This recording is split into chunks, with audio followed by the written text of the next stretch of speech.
All right, hello, coffee makers, not coffee takers. He is the master of cyber farms, Alfredzo B, Nash Jr., and I, the people's chief, Dr. Joseph J. Burt-Miller Jr., and we are your hosts of the Cyber Coffee Hour. We are products of Mount Vernon, New York, sharing our experiences and stories and sharing those of our amazing guests.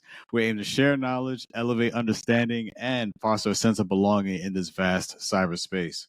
So for today's show, we will have a coffee chat with senior cybersecurity and information technology strategy specialist, Sarah Cleveland. Now, Sarah Cleveland has over 26 years of experience in the Air Force as a career cyber officer. Retiring as a colonel, Sarah has led at the squadron, group, and joint directorate levels. She has been responsible for providing combat cyber operation effects and lead infrastructure modernization and sustainment of large scale efforts.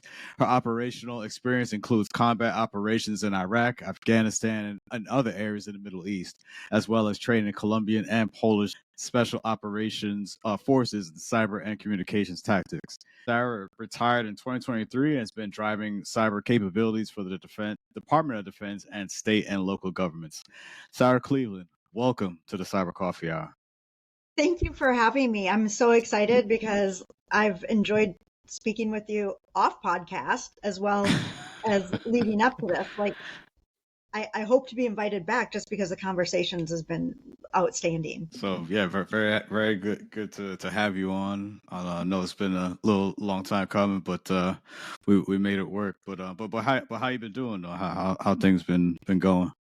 So it's been a really strange spring, but then again, my whole time out of uniform the transition has been really weird. Just the transition from going to military type cyber operations to the vendor side. It brings a lot of information together, but it also gives you a whole new appreciation for kind of the leadership lessons that you do learn in uniform and what we take for granted when you're in uniform, that maybe Right. this doesn't have that same background and you think it's just everybody does. Right. That's a good point. So, I don't think Yeah. everybody in sector has that. Yeah. but I also think it's pretty cool that Nash thinks I'm like a video game character. So The ball so far we're at 99% attribution. Well, Alfredo, you got to share with the audience. Got to give a little context about the video game character. All right, so mostly everyone that knows me knows I'm a huge Metal Gear fan, and in Metal Gear there's someone called the Boss who trains out the Cobra unit.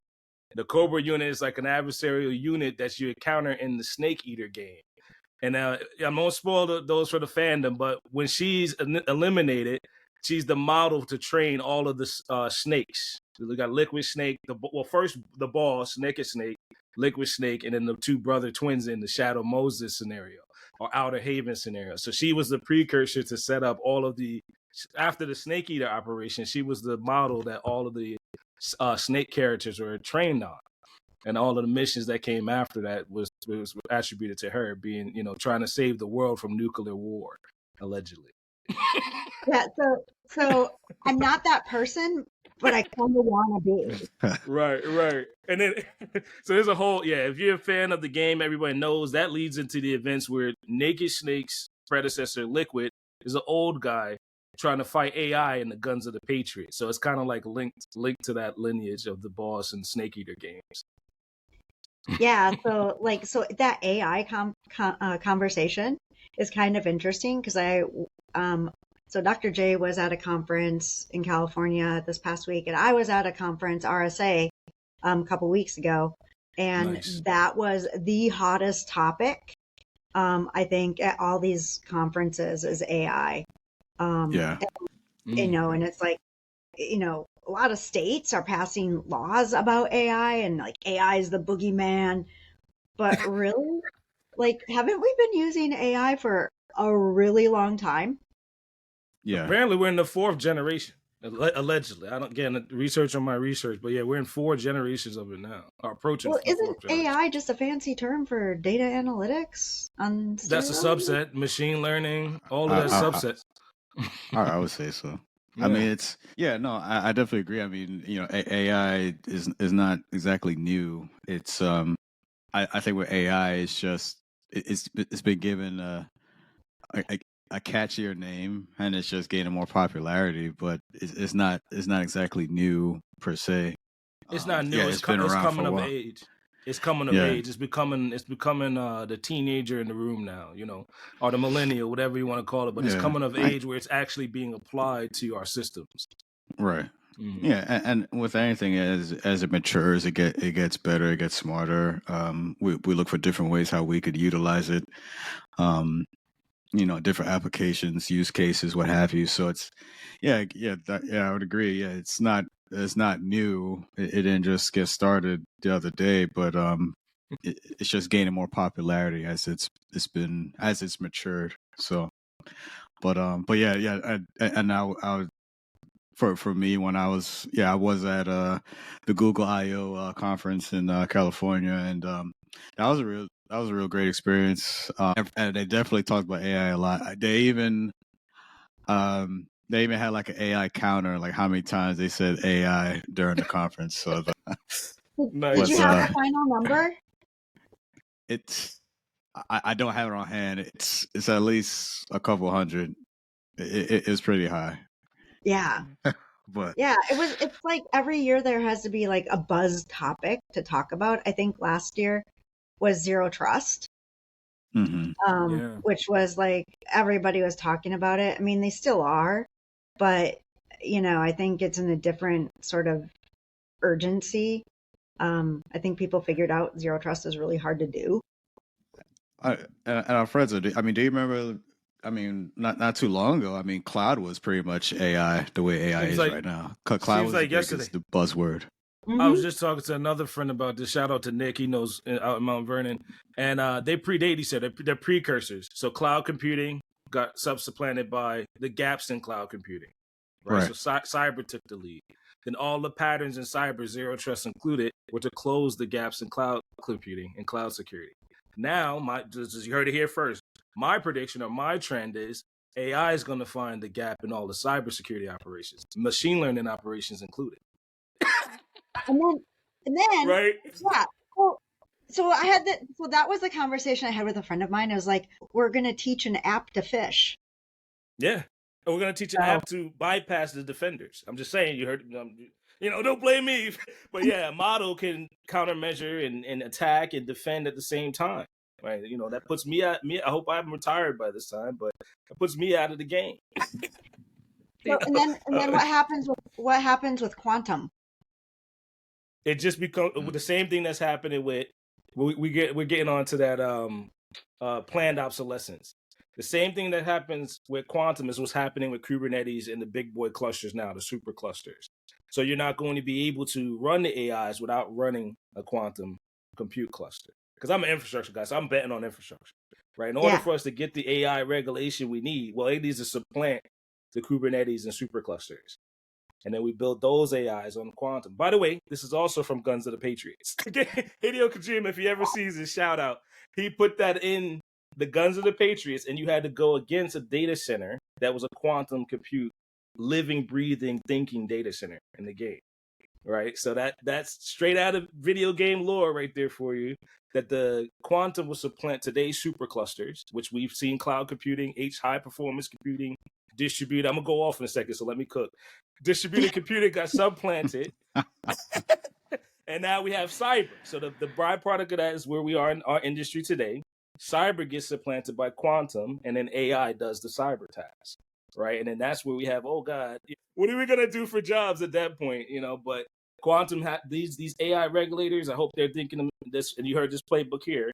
These AIs, these super AIs, will be on quantum compute clusters. That's the only way they could be regulated. And then they get out of human calculations. They get out of our grasp, right? So we got to wrap some kind of regulation around those too, and the chip makers that build those quantum environments. So that's my prediction. I'm trying to, get my eggs and coffee in the same basket and hope that, you know, that is sooner rather than later. Later on it'll be too late. But it all needs electricity. Yeah. A whole lot of it needs city scale power plants. That's in Yeah. Guns of the Patriots too. It was a whole city that you attack. And that's not an infinite resource either. Solar Especially isn't enough. put in the grid at risk. Well, and then my niece is a geologist up in northern Minnesota, right? So they like discovered the largest helium deposit Yeah, you told us this offline. I Yeah. remember you saying that. So now, like, when we start talking about electricity and start talking about those microchips, like, we have to start, like, where does your food come from? It doesn't come from the grocery store, right? So where does your microchip come Right. from? It doesn't come from Best Buy. Mm. So we have to start, like, probably thinking about mineral mining and that sort of thing a little bit differently than we do Right. now.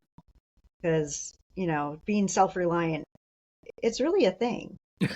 So today on the Cyber Coffee Hour, we're establishing the mother base. As a reference, also we need to provision natural resources, supply chain, operators, the whole shebang starting today with this episode. Absolutely. So Otherwise, we're going to Sarah, end up being the video game. correct. So let's segue right that as we learn a little bit about more of your military cyber expertise, Sarah. So as you have transitioned, from a distinguished career in the Air Force, driving cyber capabilities for civilian entities, can you elaborate on maybe the biggest challenges and even rewarding aspects of applying your military cyber expertise to the civilian world? Yeah, so like I said, it's been kind of a weird year, but what's been really great is when you're in the military, like, you get given a job or a mission every 2 years, you get a new one, but it's kind of narrow, right? So my last Right. job that I had in the military, I was in charge of the maintenance and operation of all of the sensors, the global sensors that detected if there was a nuclear event. So Right. it sounds kind of like, oh, okay, but if you peel back the onion, like, anything that vibrates in the earth, like, you have to figure out, was that an earthquake? Was that like a thunderstorm? Was that, a regular explosion? Was that a mining accident? Or was that, like, legitimately a nuclear test that wasn't, like, approved of by Sanction or something. Right. right. So we had sensors for vibration, that we worked with, like, the National Geographic or geological departments and universities across the world, because that is helpful to understand earthquakes. It's just not what the Department of Defense does, but we can share that data. So, I mean, but that's a pretty narrow scope of responsibility. And it's also very different than the job I did before that job, which was, I was in charge of the communications for the Joint Task Force National Capital Region. So if there's ever any 9/11 type event, like, our units would respond with a dual hat of, I was a G6, which is an Army position for the Military District of Washington. So, very different than doing the nuclear enterprise stuff. So, like, that's kind of the weird thing about the military, is I think you've been in long enough, you should be able to do X, Y, or Z. And you're like, I've never done that before, and I'm only going to be doing it for 2 years. So you have about 3 months to wrap your head around, like, what you need to do. So it's not that long. So now fast forward into the private industry. I've been in the job I'm in for about 15, 16 months. And Okay. they're still allowing me to learn my job. Whereas if I was in the military, I'd be almost done with my job. So Sarah, can you Right? back up a little bit too for our listeners? Can you explain that? You said that phrase. I've often heard it on the private side a lot, but for our listeners, can you break down that dual-hatted opportunity that you mentioned? Yeah. So that means a job that should really be 2 people, they give it to one person. Got it. So, Okay. like, and you kind of can do that with a joint task force job, because that joint task force only gets stood up if there's a problem, right? So when I say 9/11 type event, so when the planes crashed into the Pentagon, the Joint Task Force National Capital Region, they're like, oh, we probably should have a unit that can respond to something like this. So when you need a unit like that, is too late to have a unit like that. So they developed this task force so that they sit there at Fort McNair and they wait for something bad to happen. And that's sort of controlled, not sort of, it is controlled out of NORAD Northcom in Colorado Springs. So Department of Homeland Defense, NORAD Northcom, right? So when something bad happens, they say, okay, like activate the Joint Task Force, and then they do. But meanwhile, like you have all these people sitting around waiting, twiddling their thumbs. So we have capacity. So we're going to make you the lead communicator for the National Capital Region Military District of Washington as well, which is another job. So 2 jobs, which is fine. You should be able to do that. So when you have like one sort of job and one full-time job, then, I mean, it's like a job and a half kind of job. Right. So, it's not anything different from like everybody else in America trying to make ends meet and having to have 6 jobs in order to pay for housing. Because, right. That's a whole different topic. Whole nother episode. Yeah, I think that's a different show, actually. But it could be the same show because I really do believe in my heart of hearts that the internet should be a utility and classified as a utility, because they're like you get charged money when you go in and want to speak to a bank teller. My 86-year-old mother doesn't understand that you have to bank online now. Yeah. And she does not have internet. My mom does not have internet, and she lives in a house with steel siding, so when I go to visit her, my cell phone doesn't even get, it's like she lives in a skiff. But there are still people in America who don't have internet. They just don't. And it's hard to live that way. Anyway, that's like a different show. Yeah, so that plays into the next question we have for you, right? It sounds like you witnessed the cyber threat landscape rapidly transform throughout your military service. What are the concerning trends you see today, and how can organizations, both sides of the fence, I'm guessing, best prepare for the emerging threats in that cyber landscape? Because this is a favorite topic of ours as well. Yeah, well, so like it's changing so quickly, right? I mean, you can kind of see it now with Israel, Iran, Russia. Like Iran hardly ever took account for their cyber attacks. Like it would be like, it's a individual hacker or a proxy that is doing stuff on behalf of Iran. Like recently, Iran has been like, yeah, we did that, which is a change and kind of scary, because usually they're like, why would they're self-attributing, right? But how does that play into geopolitics for organizations they're attacking? Like, how does that play into, They're saying to everybody, look, we're a player and we're important. We know how to do this. Wow. It's all a big like posturing, especially in the Middle East. Iran is making a play to be equal with the world's powers. They want to show that they're top dog. Yeah. Like, yo, we did this. And so that posturing in itself is an emerging threat. The fact that they're poking their chest out is a threat for most folks in their cyber threat. Yeah, because they're saying, I know how to do this. We can play. We can play. And cyber in itself isn't necessarily, when something goes down, like you usually see cyber activity, and then you'll see some other activity, and then you'll see bombs. Like usually an act of cyber warfare is to chase people back to the table. Be like, we can do this. We could do it on a bigger scale. Maybe you should come back here and make a deal with us. Right, and that plays into bridging the gap between offensive and cyber defensive operations. Your experience encompasses both, it sounds like, both cyber offense and defensive operations. How critical is it to understand both sides of the coin in today's super complex cyber environment? I mean, it's full careers, it's full teams, like you said. Some of us are dual-hatted. I could say it openly. I have been dual-hatted, right, in the private sector.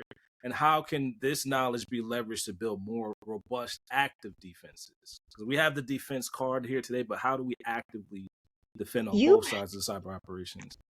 Yeah, you have to know both sides, because if you don't, you're doing yourself a disservice. If you don't know how you're going to be attacked, how can you protect yourself?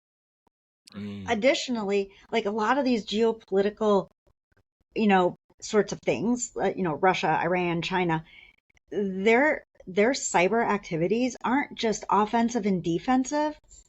They have included the open source and manipulation of social, as well as part of their offensive defensive strategy. Whereas the U.S. military has kind of been like, we don't want to manipulate populations. That's really not what we do, right? That's more the intel side of the world. And then you have offensive and defensive cyber, which is more of the communication side of the world. But like China, Russia, gloves are off. They're not going to fight fair. It's a street world now. It's like there's no Geneva Convention they're going to follow. Gloves are off. You almost forget about that, honestly. Well, expand upon that. What do you mean? Because again, y'all have the military experience. What do you mean? How does so you're saying the rest of the world forgets about those conventions that our military operate on, those conventions, right? They don't abide by them, right? It's pretty much like the rules of war. So yeah, when you say like for the Geneva Convention, and this is just my opinion, I just feel like it's not even being considered the way things are playing out. And also too, the Geneva Convention was before cyber operations was even existed. So has the Geneva Convention been updated to reflect that, to include cyber ops, AI, or you know what I mean? So you heard it here first. So that's why I feel like it's. That's why I feel like it's not being considered. I think the lawyers are working on it. However, when you start going into, for example, hospitals, and how many people have pacemakers and whatnot that with an EMP? Right. Yeah, done. Well, we don't. Well, okay, hold on. Because I watched a series way back in the day called 24, right? The EMP, right? Is that cyber enabled today? We thought that was science fiction 10 and 15 years ago for both cyber and defensive operations, right? Is that something that we're seeing in cyber operations? Is that hypothetical EMP capability, like knocking out a hospital or knocking out transit lines? Like we've seen that in the geopolitical sense, but is that actually attributed to cyber operations? Well, I just put in an EMP shielded whatchamacallit in my garage. So Sarah's ready. Okay. So yes. So my battery pack is EMP shielded. So the United States military is spending a lot of money to EMP shield buildings, specific buildings. So EMP is a concern, especially in electronic warfare, and to the point of electronic warfare. It kind of went out of vogue for a while, and the U.S. military divested themselves of doing a lot of electronic warfare stuff. Russia never did. Russia is very good at EW.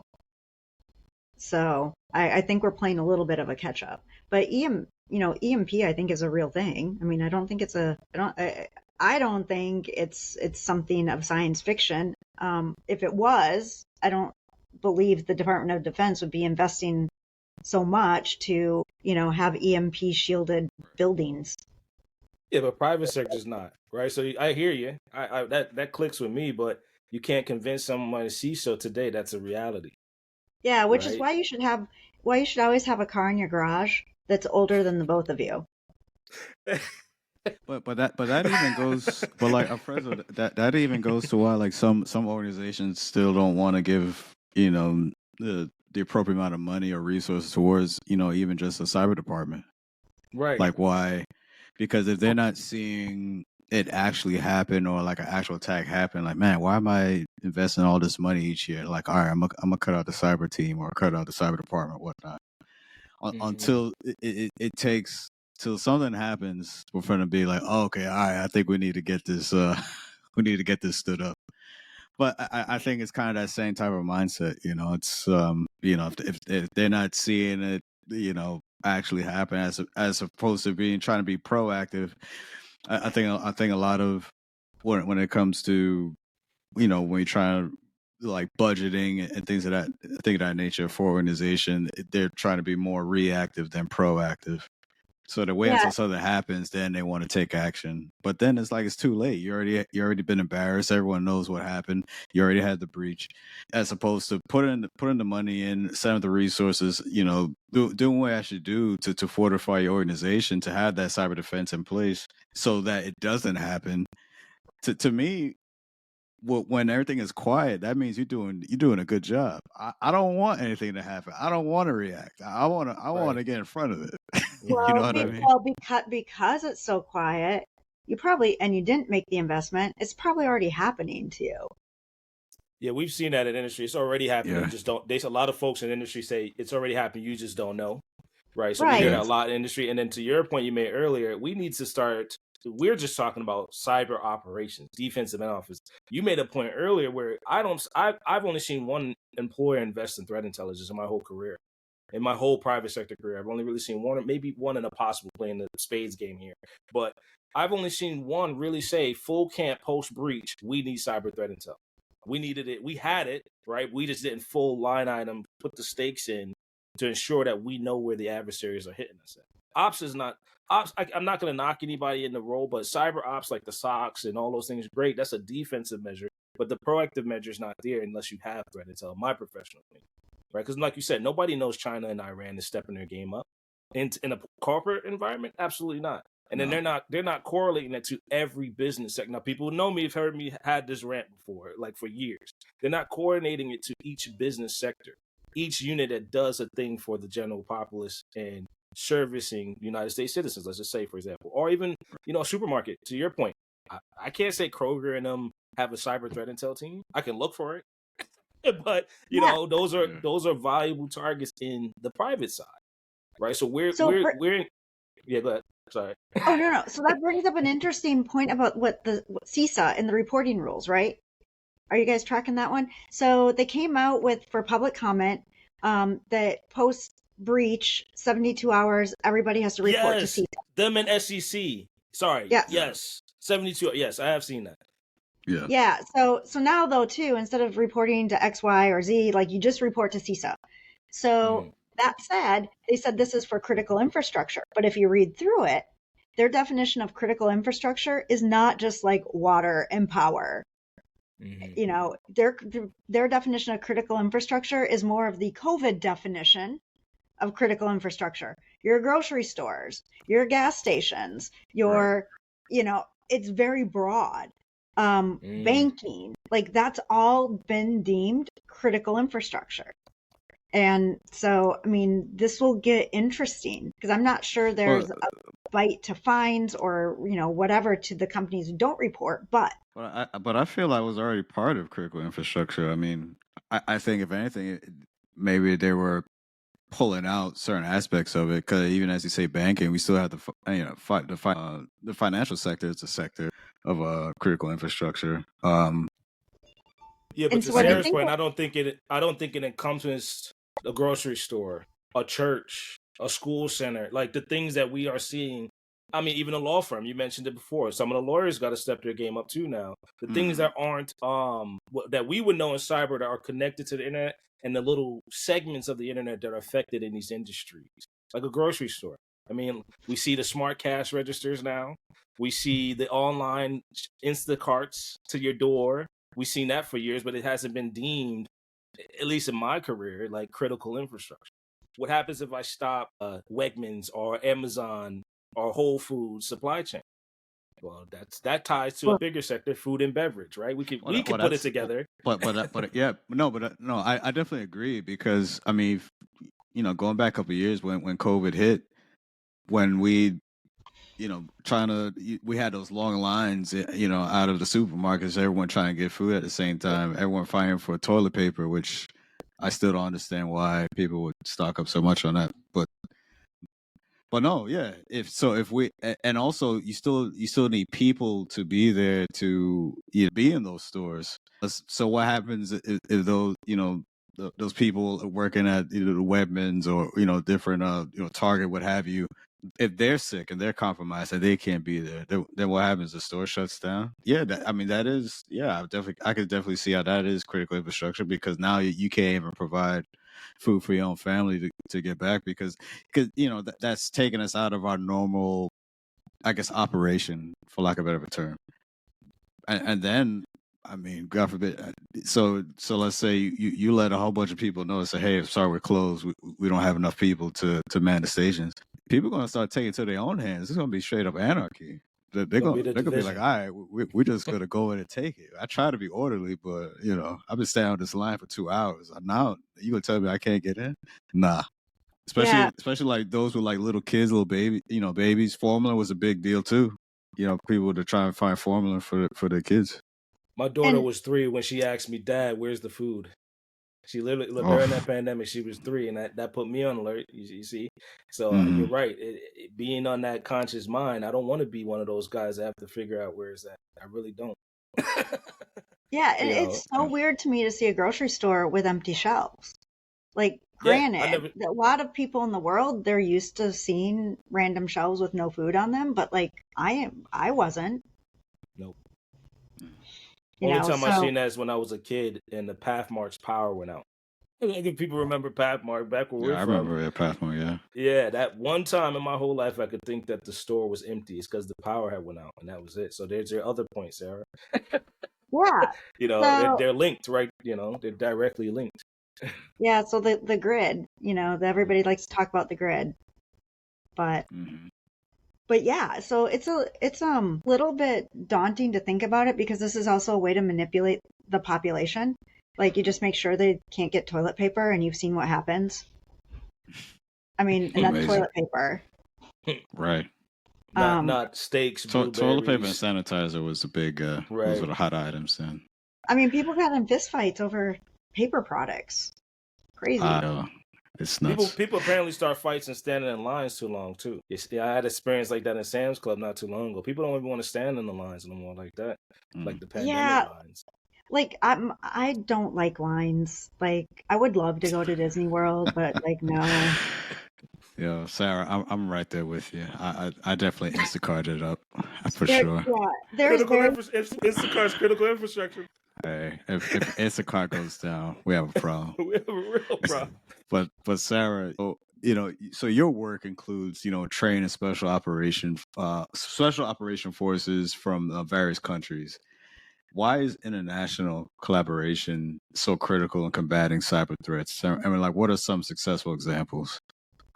Yeah, so like, for example, Poland right now, they're, without the training that they've gotten to, with the NATO countries gotten together, there's a cyber center of excellence over in Europe that was just, I mean, it's in its infancy per se, considering it's only been a few years that it's been operational.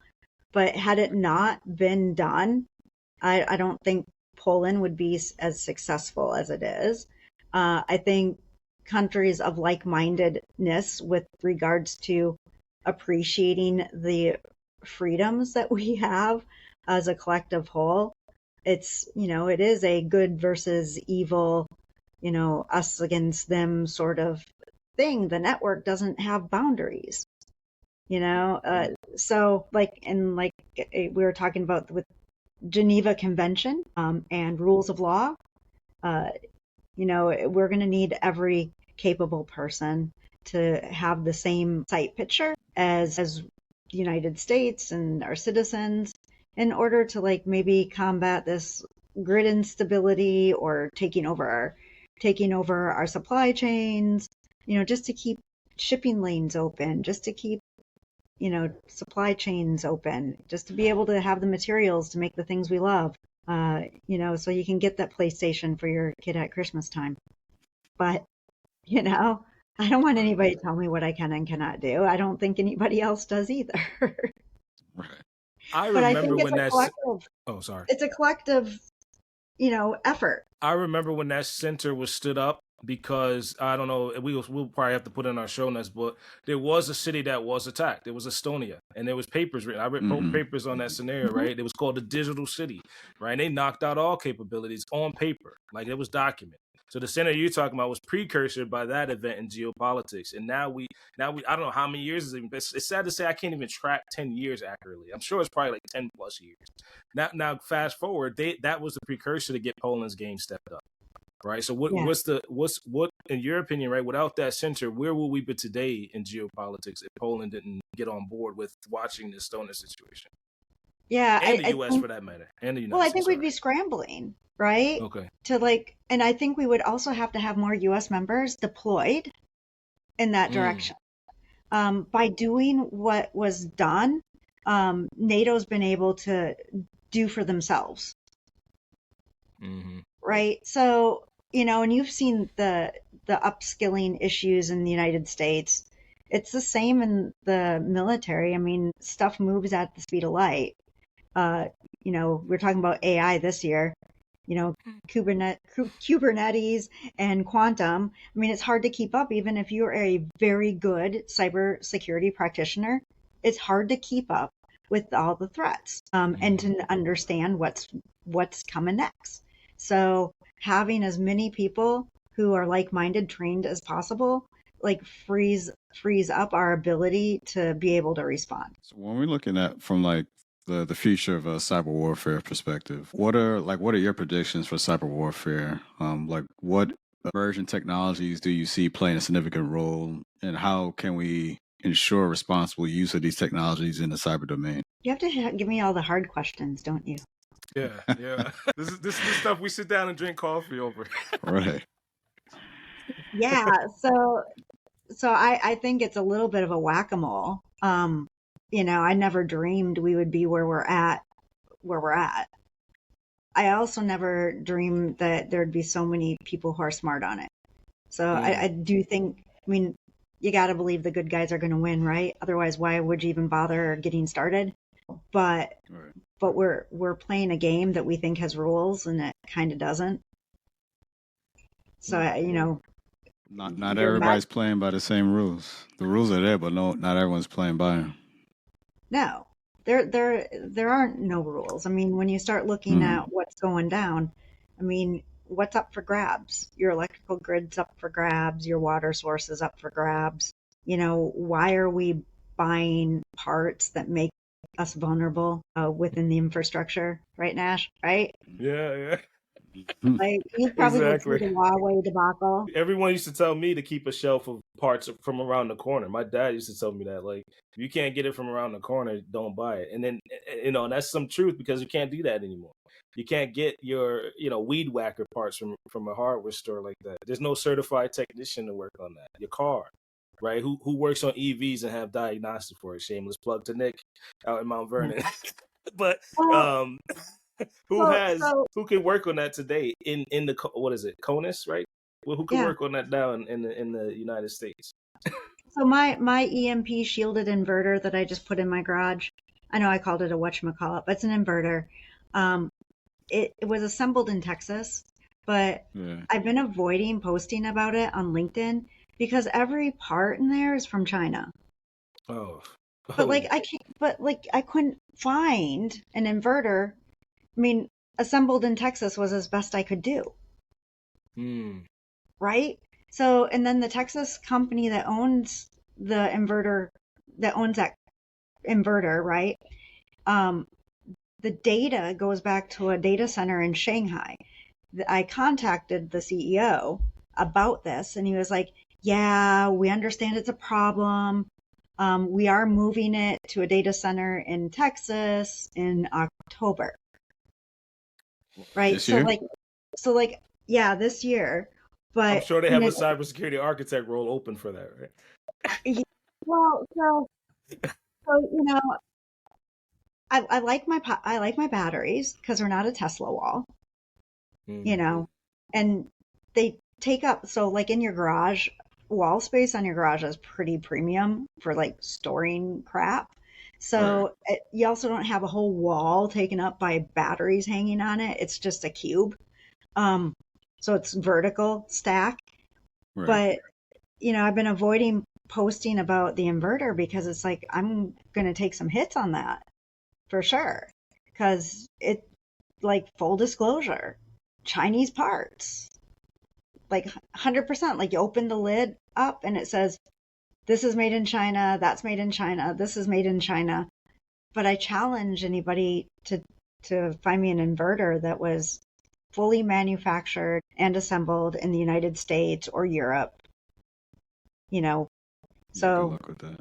yeah, so my EMP shielded inverter probably is sending data back to Shanghai saying, you know, I'm using 10,000 watts of whatever in the middle of the night. And then I Does got the that DEA showing up at my door because it's like, do you have a grow house? Like, right? And does that backhaul to your utility provider, right? Right. So that yeah, data is that emerging trend, and so you're saying it sounds like you're saying one of the trends in technology is these grids that could be attacked by a cyber, right? yeah. And also collecting data on how we live and what's Mm. important to us. You know, I get an electrical spike every time I turn on my hair dryer. My hair dryer is pretty important. So they're going to be like, okay, at 7 o'clock Right. every morning, we're going to take down Cleveland's electric. Then we'll see how good she looks on Zoom, which This could is directly impact my income because it's like, oh, oh, we don't want to hire her. Oof, uh, got some messed up I hair. think we could definitely adapt and overcome. So, but no, Well, you don't but have this was anything to worry about. hey, no, I'm good. You don't I'm have a good. hair dryer, I'm guessing. Hey, but that's a good point. The power goes All off more than 2 hours. We don't have any coffee. I mean, that's that'll get me pretty aggravated. And I would over argue time, that's over time, that could create a productivity issue. Yeah, I'll be pretty aggravated. I mean, I mean, we joke about it now, but like, it's like those little things that maybe, maybe that we take for granted that's part of our daily, way of life, or like as part maybe our daily operation, like as far as what we do day to day. So it's something that's disrupts our routine. Hmm. Yeah, it could definitely, especially if it's for a long period of time, it could definitely affect us negatively, whether it's coffee or it's not having the water to maybe like water your front lawn, or even for not even just front lawn, but try to do your laundry in your house. Like, what I'm saying, like those little things we just always assume, or you just expect it to work and be there when we need it. Then when it's gone, it's like, yo, I'm Well, struggling out here. Yeah, but how does well, that play into the warfare part? Don't we all have microgrids in our backyard? so, Like, okay, don't we all have? okay, this has already happened, right? So Mhm. with COVID, Mm, like you right. talk to somebody who's got like a 22-year-old right now, Mm. somebody who graduated high school during COVID, like those Mm, kids are struggling in life, Mm. like in general. Um, you took them out of socialization for 2 years in sort of a key developmental stage, and I, I don't know, Yeah, like, especially even young kids, elementary, school age kids, because even then for sure, that's definitely a critical time in their life to establish. I don't want to say relationships, but like those social skills, yeah, just being able to play and see their friends. But now they have to sit in front of a screen and have the discipline to sit in front of the screen for X amount of time.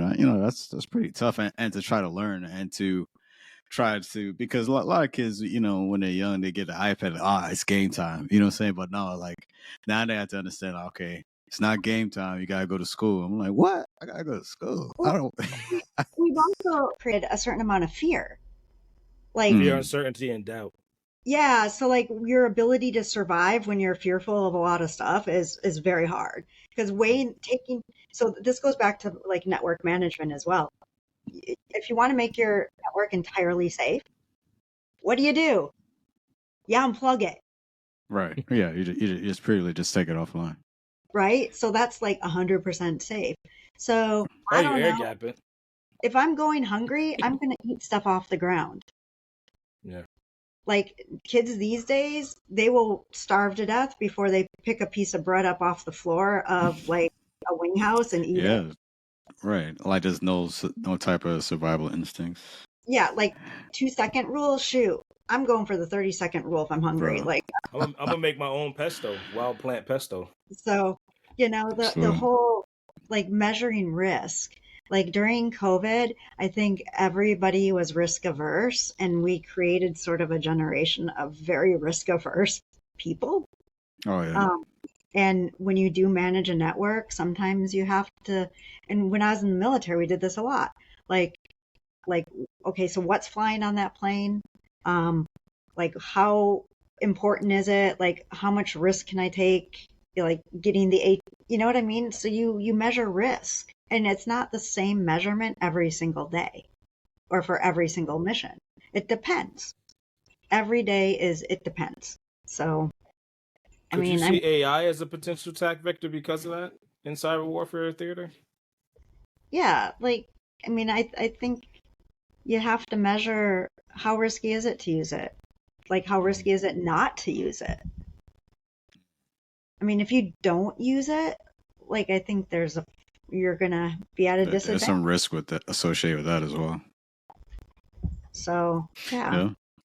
So, But and this has been a definitely great conversation as we got going on. But like now, as we normally do, we like to just take a little time to learn a little bit more about our guests. So like maybe outside of the work and how they got to where they are now. And so, Sarah, we just want to ask as we start off here, just when we talk about cybersecurity, you know, how has cyber impacted your career and like business endeavors and lifestyle? it's okay. If you would have told my 22-year-old self this is what I would be doing, I'd be like, what? Like, no way. I graduated from college with a journalism degree. So, nothing even close. But then again, there was no such thing as cyber.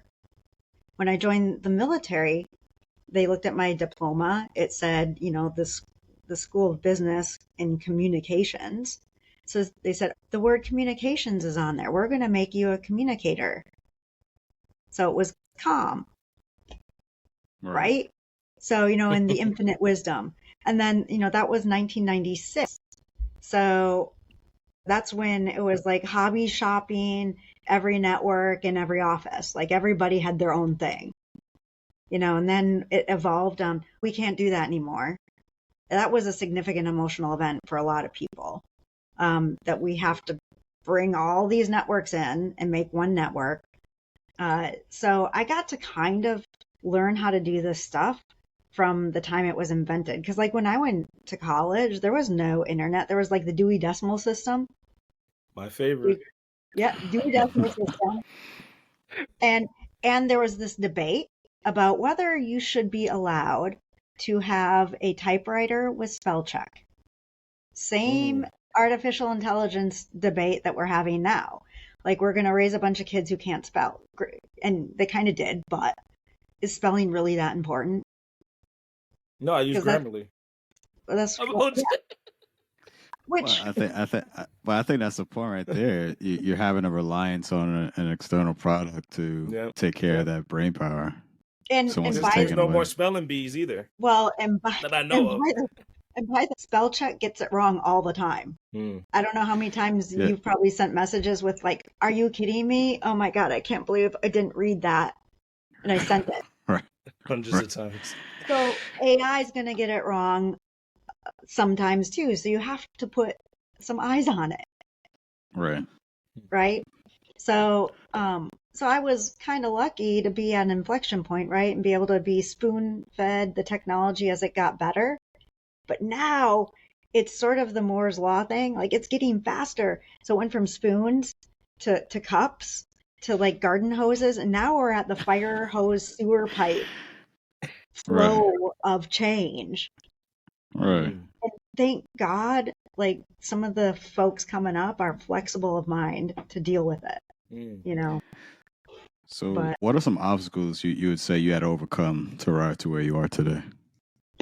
So we were talking about obstacles before. We experienced a little bit of an obstacle getting on here, but like I kind of necessarily don't look at these things as obstacles because every time you have a challenge, you learn stuff.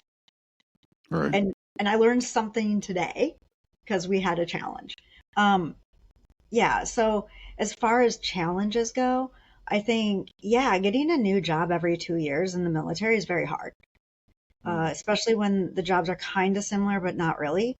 And it's a different aspect. Like infrastructure, like airfield maintenance was one of my first jobs as a captain. So the ILS glide slope, the radars, I had teams that maintained those that fell under the umbrella of that. And then the next place we went, I did NATO communications and exercise planning. Not the same. Totally different. Right? So, but you keep putting those tools into your toolbox because you learn something every time you have to do something new. So, as far as obstacles go, I think the obstacle is learning something very quickly when you get to a new job. So, either you're going to be able to do it or you can't. Obviously, 27 years, I did it well enough because I got to stay. And then they put me in charge of things. I would have to say in the civilian job that I have now, some of the obstacles are helping people understand this isn't my first job ever. It's my first civilian job, yes, but it's not the first job I've ever had. And helping them understand that 2 years' time is a lot of time to learn a job, and I can probably do more, or your expectations can probably be higher. So when you say that, are you saying, is that because those around you are like underestimating you, or they feel like, or they look at you to say, or you passing judgment to say she can't do the job? Is that what you mean? Or No, I don't think they're passing judgment. I just don't think they have a good understanding of what you're getting when you hire a military officer. Well, yeah, I'll take that one. They don't know the inverse either. So I'll be the private sector guy, right? I don't know, just because you worked on a radar installation, I don't have that in my company. My radar, I'm not, the same side is, are you a site reliability engineer? Right? There's no context of the cross disciplining or the cross training, right? So I hear it because I have that issue on the other side. How many of these cross disciplines do you have to learn in the private sector to do cyber operations? And is that equivalent to the military expectation? Right, because you're right. There is a raised bar, but there's also a lower bar too. Like, you have to train folks to be better than you, right? Yeah. You have to train folks to understand these different silos: application security, offensive security, governance and risk remediation. All of those things are cross-trainable, skill sets inside cyber ops alone. Then we have the threat intel conversation. Then the malware analysis conversation. People in the private sector don't really do a good job. And I'm just speaking from a little bit of a hill here, but no one can cross-relate that to what you did in the military as my director, right? Yeah. Or vice versa, or captain, or whatever the case may be. Like that, it's not really clear as somebody that's a lead software engineer. How does that relate to my application security need? Yeah. Right? Or some. Yeah. Go ahead. Sorry. No. And the military doesn't do a good job setting you up to explain that to a civilian company, right? So for the past 14 months, I've been trying to show them because I don't know how to articulate that, right? So any job you give me, I'll figure out how to do it. But in your case, do I take a chance on this person who doesn't know how to do this thing I really need them to do? You know what I mean? Right. The problem, I personally and professionally, I'll put it out there, I could talk about now. I've never really seen a director mapped to my career role. So folks that might say, well, what do I do with this guy? This guy's multifaceted. He's punching up levels. To your point, it would be like we should be on the same team trying to accomplish the same objectives, right? Right. It would sound like that military mindset is there, but I don't think companies, from my personal and professional experience too, utilize the military mindset and skill set to get to that objective. I haven't seen it yet. I've only seen it once in my career, and that's how I got put onto cyber. But outside, I've never seen that. I've never seen that tight partnership where we have a military leader partner them with the leaders in corporate to get the cyber thing done. Yeah. Well, and that's kind of how I got the job. They hired me as a sales rep, which obviously, I took the job because I'm being a military officer, you have a little bit of arrogance, right? Oh, I could do that. No problem. And yeah, I could, but it was I found myself looking to try to solve every customer's problems, not just the ones I had. And they're like, she can do these things. So now I work with a lot of the sales reps and their customers. I work with a lot of the marketing team to develop content to add that whole use case scenario flavor to it. So I think I've morphed my job into something that's more broad, kind of deal. And that's what that's what I really like about the civilian sector, is that I can influence more than just my very small job that I have at the moment. I have the ability and the access to solve bigger problems on a bigger scale, and maybe influence those solutions in a greater respect, than just, my little slice for my 2 years. Nice. So I'll take the next question. It's probably a very difficult question, right? What is your coffee preference? so today, I'm drinking a Nespresso Vivita with a B12 infusion. Oh, that So it's got vitamin. like a vitamin infusion. Right. Nice. How does that work out into the Nespresso? What you said, Vita? Is that the actual pouch for the Vita Nespresso? Yeah, so it's like little cups. It's a pink one. Okay, And it's got like a capsules. star Got on it. it. But they came out with a really good one that I like. It's has a maple leaf on it, but it's like a maple syrup infused coffee, which is pretty delicious. I kind of like it. I generally don't like flavored coffees. But my mother would be upset with me because she's like, no good self-respecting Norwegian would drink a flavored coffee. That's good to know. Right. She said to me, "Oh, you're drinking your coffee like a Swede." Wow. And I'm like, "Mom, is that supposed to be an insult? Because I don't know." Yeah. Right. So Nespresso's not espresso, but the B12 is what gives you the kick, right? The extra little boost of energy. And they Nice. also make one that has like double the caffeine. Don't tell me that. Yeah, they have like the double espresso capsules. I mean, I have a machine myself. But yeah, for me, I definitely like the especially before I go to the gym in the morning. I'll start off with the double espresso scuro. I don't know if- It's like that dark brown capsule. Those are pretty good. But they have quite a few other. I'm not gonna rattle them all off now, but no, they I think they have a good line of coffee to get you going. Well, and I like the machine because every cup is the same, right? So there's like right. kind of like, well, actually, when you go to Dunkin' Donuts, it depends on who made your coffee and how it tastes, right? So when you use your that's Nespresso true. machine, Very true. like it's gonna taste the same every time. Like having been in the military, you like having a very, very structured, like what you can control, you try to. Right. Nice. No, I definitely get that. So I definitely get that. you can control that with that machine. Right. I want to know if the wrapped up, I think this was Nash's wrapped up machine, has it been unwrapped and used?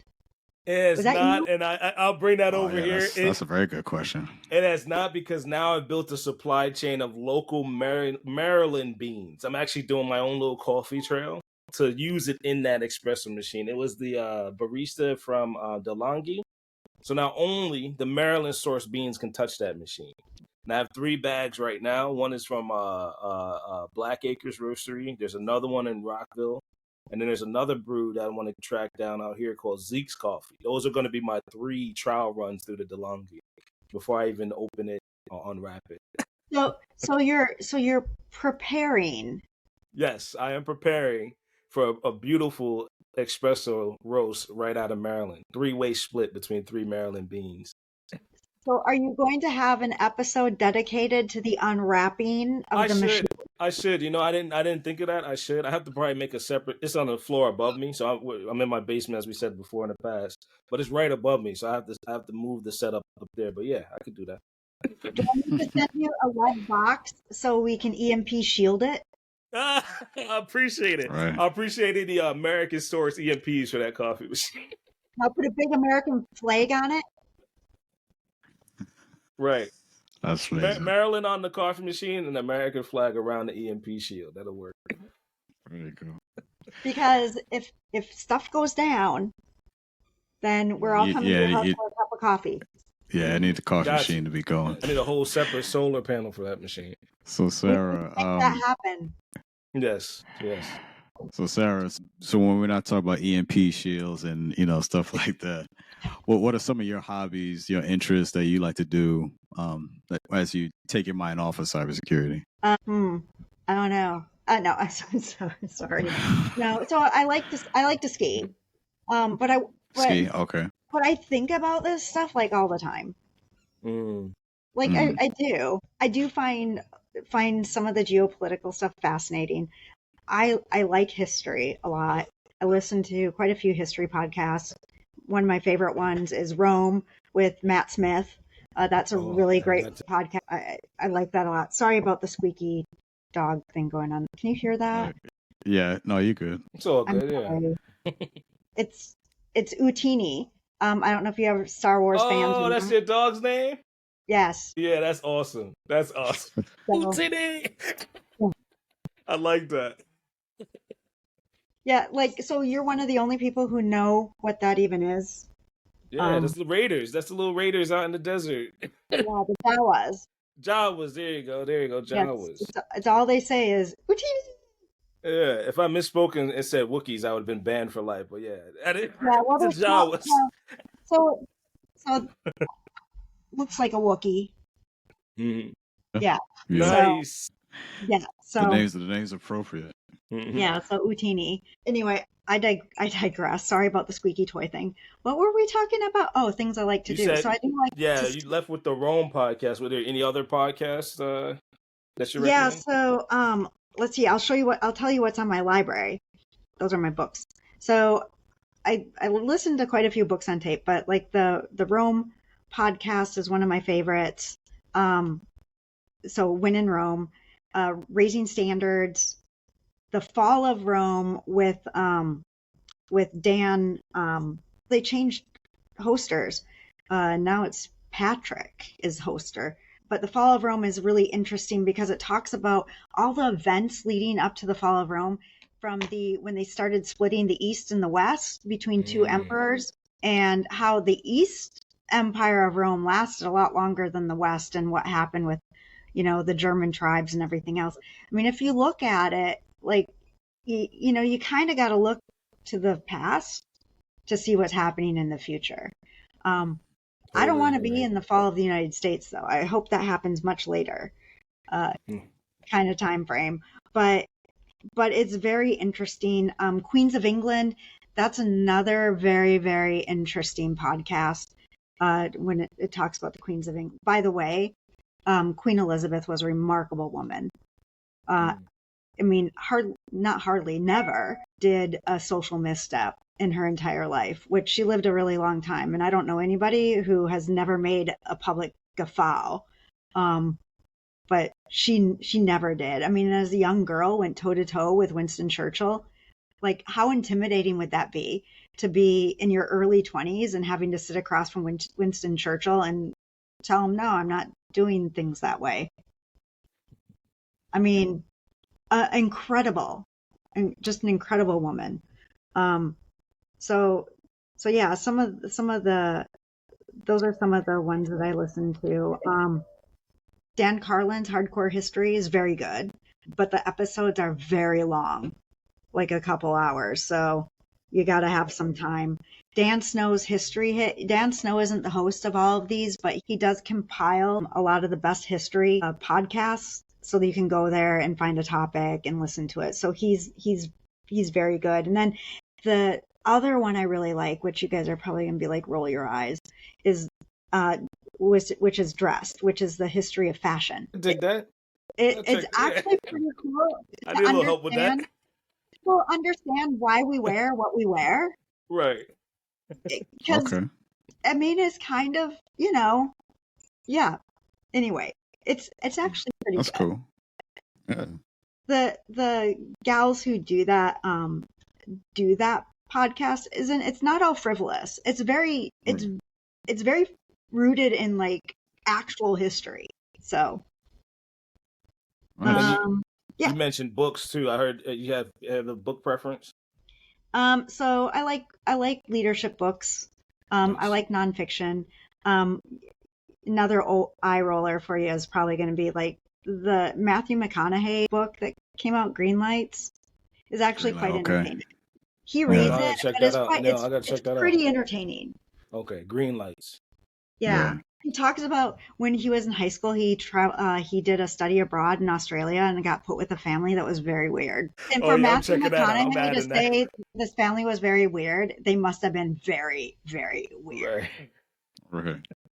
Yeah. So, but you know, anything published by SOCOM admirals is good. Like usually very good. Mm. You know, but like 2034. Right. Well, Sarah, this was definitely an amazing conversation. Definitely enjoyed our time here, as always. So, but before we close out, you have anything you want to share with our audience? No, I just first I want to share with the audience that the both of you are amazing. What you do on the podcast, what you do on the podcast is fantastic. I enjoy listening to your episodes, and I especially enjoy the sort of format that you've put together. So I thank you for including me, and it's been great. It's been great meeting the both of you, and I hope we can continue the conversation because time flies when I'm talking with you both. And also too, like Nash saying that he thinks I'm a video game character. That just plays right into my ego. Right. We got to get single source attribution on that. So it just makes me want to go out and buy like a cool superhero video game, outfit. I think that's what you got to do. The next episode, you got to wear like a superhero T-shirt or something. Right. Yeah. So like in my mind fantasy, like I'm saving the world with with ones and zeros. That's it. One mission at a time, right? That's right. That's awesome. One microgrid at a time. Yeah. One miniature nuclear fusion plant at a time. Yeah. Nice. Well, that's great. No, but thank you, and thank you to you, those watching. Thank you for tuning into the Cyber Coffee Hour. If you enjoyed this episode, please like, share, and subscribe.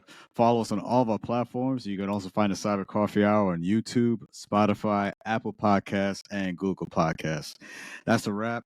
We're out of here. We'll catch you on the next one. Peace.